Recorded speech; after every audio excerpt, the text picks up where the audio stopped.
கிறிஸ்துவுக்குள் அன்பான சகோதரர்களே, டிவைன் ஷலோம் ஊழியங்கள் மூலம் உங்களுக்கு தேவை ஆசீர்வாதத்தையும் வாழ்த்துதல்களையும் உங்களுக்கு நாங்கள் தெரிவிக்கின்றோம்.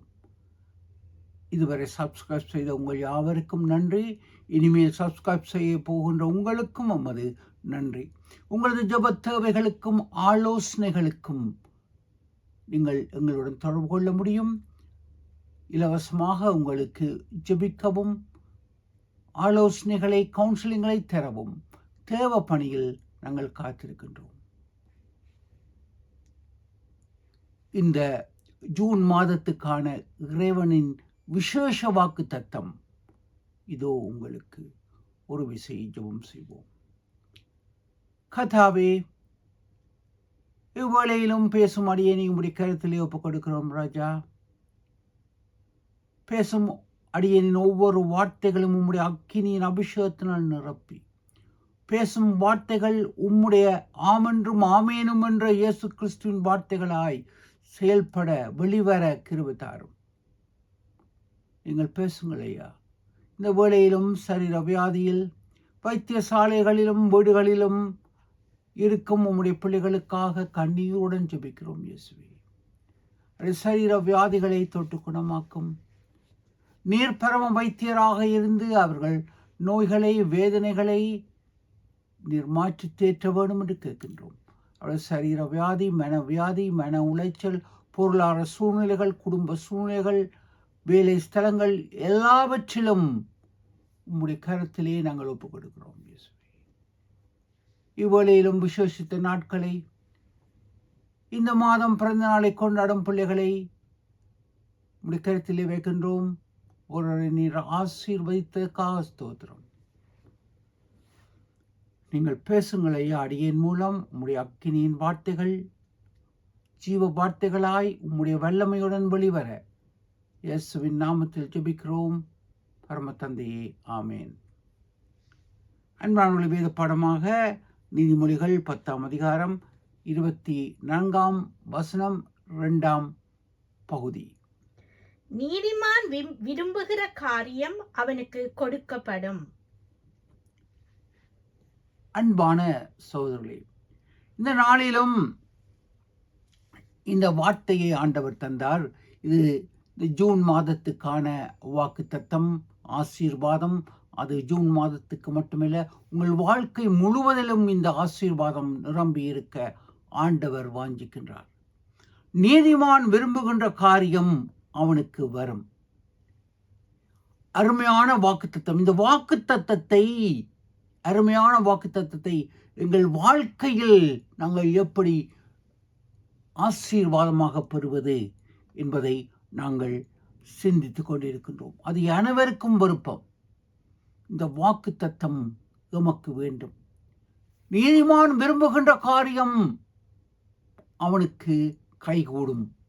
இன்று இதை பார்க்கும் பொழுது அநேகர் நாங்கள் இதன் ஒரு பகுதியை எடுத்துக்கொள்கின்றோம். நீதிமான் என்பதை மறந்துவிட்டு விரும்புகின்ற காரியம் நமக்கு நடக்கும். இன்று வியாபார போக்கில் இன்று திருச்சபைகள் செயல்பட்டு கொண்டிருக்கின்றன. ப்ராஸ்பரிட்டி தியாலஜி என்று, அங்கு விருத்தியின் இறையல் என்று, அங்கு வியாபார போக்கில் இறைவனுக்கு கொடுங்கள் கொடுங்கள் கொடுங்கள் ஆஸ்வதிக்கப்படுவீர்கள் என்று அங்கு பிழையான தவறான போதனைகளை பேசிக்கொண்டிருக்கும் காலகட்டங்கள் இன்று நடைபெற்று கொண்டிருக்கின்றன. அன்பானவர்களே, பொருளாதாரத்தில் அங்கு 2 தேவைகள் இருக்கின்றன. ஒன்று அத்தியாவசிய தேவை, இன்னும் ஒன்று ஆடம்பர தேவை. இன்று இறைவன் கூறுகின்றது அத்தியாவசிய தேவை. இன்று விருத்தியின் இறையலில் ஆடம்பர தேவைகளை குறித்து அங்கு பகிரங்கப்படுத்தப்படுகின்றது. தங்கள் வங்கியின் சொத்துக்களை பெரிதாக்கி கொண்டிருக்கின்ற சூழ்நிலைகள். இது வியாபார போக்கு. இதை பற்றி அங்கு ஆண்டவர் கூறவில்லை. நீதிமான் என்று கூறும் பொழுது அவன் பிறர் நலம் நோக்குகின்றவனாக, சுயநலம் இல்லாதவன் தான் நீதிமான். எனவே நீதிமான் விரும்புகின்ற காரியம்தான் இதில் நடக்கும். ஆழமான கருத்துக்களை நாங்கள் பார்க்கின்றோம். இங்கு யார் நீதிமான்?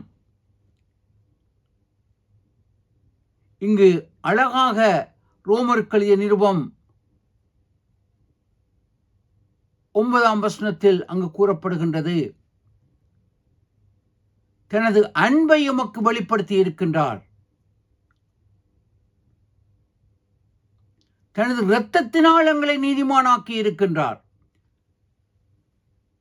இங்கு எழுதப்பட்ட நிருபத்தில் உங்களை தனது இரத்தத்தினால் நீதிமானாக்கி இருக்கின்றார் என்று கூறப்படுகின்றது. அன்பானவர்களே, இதில் எமது பெயர்கள் இடப்பட வேண்டியிருக்கின்றது. உங்களது தனிப்பட்ட உரிமை, தனிப்பட்ட ஆசீர்வாதம், உங்களது சொந்த பெயர்களை நாங்கள் நீதிமானாக்க எப்படிப்பட்டிருக்கின்றோம்? இயேசு கிறிஸ்துவின் இரத்தத்தினால் நீதிமான்களாக்கப்படுகின்றோம். நாங்கள் பாவிகளாய் இருக்கையில் இரத்தத்தினால் நீதிமான்களாக்கப்பட்டிருக்கின்றோம். அன்பானவர்களே, இன்று இயேசுவை மனிதனாகவும் திக்கதரிசியாகவும் போதிக்கின்ற அநேக திருவுக் கொள்கைகள் செயல்பட்டு கொண்டிருக்கின்றன. திருச்சபைக்குள்ளேயே திருச்சபையின் தலைவர்கள் இதை குறித்து பேசிக் கொண்டிருக்கின்றார்கள். அவர் இறைவன் மனிதனானார்.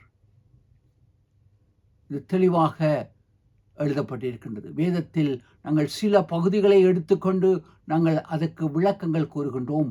மனித ஞானத்தினாலும் எங்களது அறிவியல் காரணமாகவும் தத்துவ ஞானத்தினாலும் இயேசுவை மறுதலிக்கின்ற இன்று கிறிஸ்தவ கூட்டங்கள், தலைவர்கள், பரிசேயரை போன்று இருக்கின்றோம். ஆதியாகமம் 1ஆம் அதிகாரத்திலே தெளிவாக எழுதப்பட்டிருக்கின்றது, எலோகிம் தெய்வம் வானத்தையும் பூமியும் சிருஷ்டித்தார். எபிரேய பாஷையில் எழுதப்பட்ட மூல பாஷையில் எலோகிம் என்றால் 1 3 3 1. அதில் திருத்துவ தெய்வத்தை விளக்கி கூறப்படுகின்றது. வேதம் முழுவதிலும் அநேக ஆதாரங்கள் இருக்கின்றன. இதை குறித்து இப்பொழுது நான் பேச தேவையில்லை. இதன் விளக்கங்கள் ஆழம்.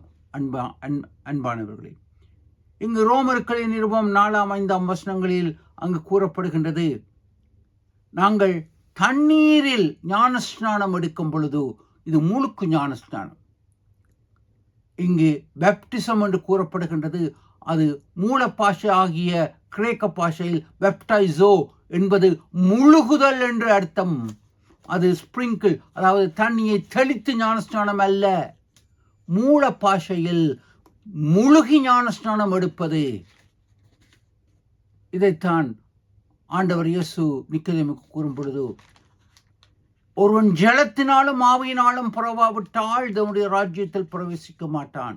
ரோமர்கள் நிருபம் 6ஆம் அதிகாரம் 4ஆம் 5ஆம் வசனங்களில் அங்கு கூறப்படுகின்றது என்னவெனில், ஒருவன் ஞானஸ்நானம் எடுக்கும் பொழுது ஜலத்தில் மூழ்கும் பொழுது கிறிஸ்துவின் மரணத்தில் பங்கெடுக்கின்றான், மேலே வரும் பொழுது அவரை உயிர்த்தெழுதலில் பங்கெடுக்கின்றான்.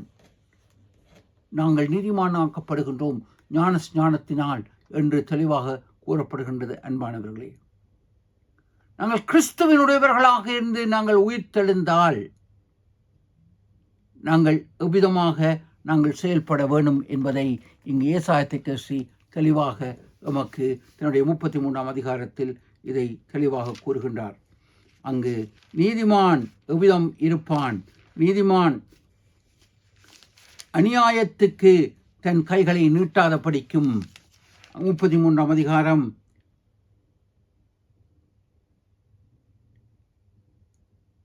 15ஆம் வசனத்தில், நீதிமான் யார்? நீதியாய் நடந்து செம்மையானவைகளை பேசி இடுக்கமான சொல்லால் வரும் ஆதாயத்தை வெறுத்து பரிதானம் லஞ்சம், பரிதானங்களை வாங்காத படிக்கு தன் கைகளை உதறி இரத்தத்தினால் உண்டான யோசனைகளை கேளாத படிக்கு, இரத்தம் சிந்துதல் உண்டான யோசனைகளை கேளாத படிக்கு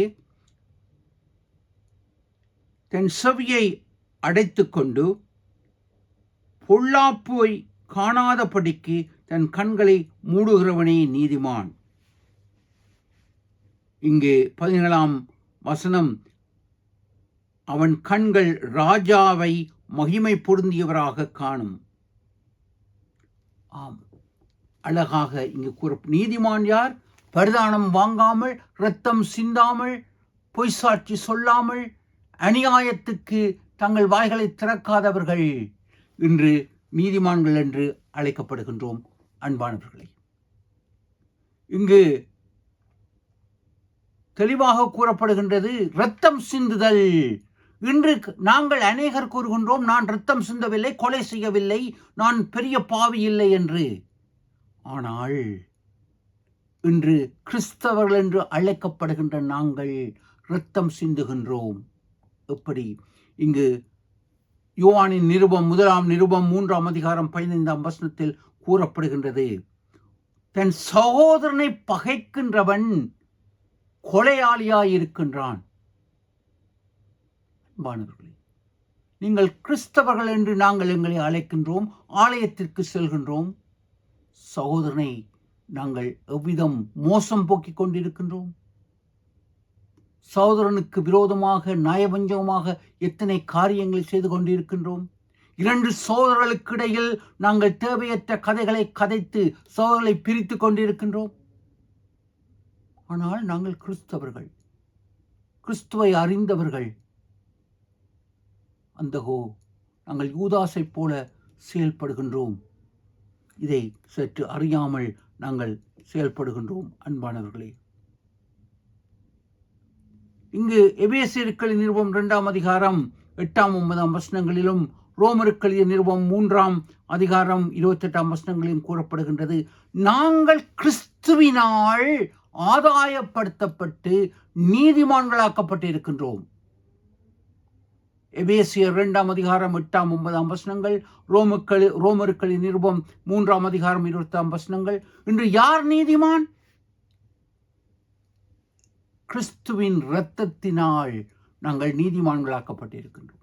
கிறிஸ்துவின் இரத்தத்தினால் நீதிமான்களாக்கப்பட்டவர்கள் ஏசாயா 33:15-17 கூறப்படுகின்றவற்றை செய்ய மாட்டான். நாங்கள் எங்களை நீதிமான்கள் என்று அழைக்கின்றோம், ரட்சிக்கப்பட்டவர்கள் என்று அழைக்கின்றோம். ஆனால் கிறிஸ்துவின் இரத்தத்தினால் நீங்கள் நீதிமான்களாக்கப்பட்டிருந்தால் சகோதரர்களுக்கு விரோதமாக செயல்பட மாட்டீர்கள், அவர்கள் இதயங்களை உடைக்க மாட்டீர்கள், இழிவான ஆதாயங்களை நாடி தேட மாட்டீர்கள், சகோதரர்களை மோசம் போக்க மாட்டீர்கள். ஏனெனில் இதே வசனம் அங்கு கூறுகின்றது, அங்கு நீதிமான் விரும்புகின்ற காரியம் அவனுக்கு நேரிடும் என்று கூறப்படும் பொழுது, அங்கு 10:24 முதல் பகுதி கூறப்படுகின்றது, துன்மார்க்கன் பயப்படுகின்ற காரியம் அவனுக்கு வரும். இன்று எவரையும் நீதிமான் துன்மார்க்கன் என்று நாங்கள் கூறுவதற்கு எனக்கு தகுதி இல்லை. அது இறைவன் சம்பந்தப்பட்டது. ஆனால் வேதம் வார்த்தைகள் கூறுகின்றது, நாங்கள் துன்மார்க்கர் யார்? ஏசாயா தீர்க்கதரிசியின் புஸ்தகம் 15 அங்கு 33 கூறப்படுகின்ற இழிவான ஆதாயங்களை நேசித்து இரத்தம் சிந்துதல், சகோதரனுக்கு விரோதமாக செய்தல் பாவம் என்று 1 யோவானில் கூறப்படுகின்றது. இவைகளை நீங்கள் செய்தால் உங்கள் ஆத்மாவை இழந்து போவீர்கள். என்பானவர்களே, உங்கள் ஆத்மா நித்தியமானது. பரலோகம் அல்லது நரகம் நித்தியம். அன்பாக கைகூப்பி கேட்கின்றேன், இழிவான பாவங்களில் இருந்து நம்மை விலக்கி நாங்கள் நீதிமான்கள் என்று அழைக்கப்பட்டிருக்கின்றோம். நீதிமான்களாக செயல்பட நாங்கள் அழைக்கப்படுகின்றோம். இதைத்தான் எபிரேயர் ஆசிரியர் 6:4 கூறப்படுகின்றது, நாங்கள் ஒரு தரம் ரட்சிக்கப்பட்டும் உலக இச்சையின் இழிவான ஆதாயத்துக்கு கிறிஸ்துவை மறுதளித்தால் எங்கள் ஆத்மா ரட்சிக்கப்படுவது அரிதாக இருக்கும். எபிரேயர் 6:4. எனவே நாங்கள் ரட்சிக்கப்பட்டிருக்கின்றோம் என்று விசுவாசிக்கும் நீங்கள் உலக இழிவான ஆதாயங்களுக்கு விலக்கி, இப்படி இழிவான ஆதாயங்களுக்குள் நாங்கள் செல்லும் பொழுது கிறிஸ்துவை மறுபடியும் சிலுவையில் அறைகின்றோம். இத்தனை ஆழமான ஒரு கருத்து. யூதாஸ் அறையவில்லை, போர்ச்சோகர் அறையவில்லை. இன்று எமது பாவம், நீங்கள் செய்கின்ற பாவம், கிறிஸ்துவை சிலுவையில் அறைகின்றீர்கள். ஏன்? உலக ஆசை, உலக இச்சை, உலக சொத்துக்கள் வெற்றி விட்டு அழியாத பொக்கிஷம் ஆத்துமா பரலோகத்தில் சேர வழிகளை தேடுவோமா? நீதிமான் விரும்புகின்ற காரியம் அவனுக்கு நேரிடும். கர்த்தர் உங்களை ஆசீர்வதிப்பார். பிதா குமாரன் பரிசுத்தாவியின் நாமத்தில் ஆமென். அன்பானவர்களே, தேவராஜ்யத்தின் விஸ்தாரத்துக்கு நீங்கள் இக்காணொலியை பார்த்தும் இதை உங்கள் நண்பர்களுடன் பகிர்வதற்கும் சப்ஸ்கிரைப் செய்வதற்கும் மிக்க நன்றி. தேவன் உங்களை ஆசீர்வதிப்பாராக.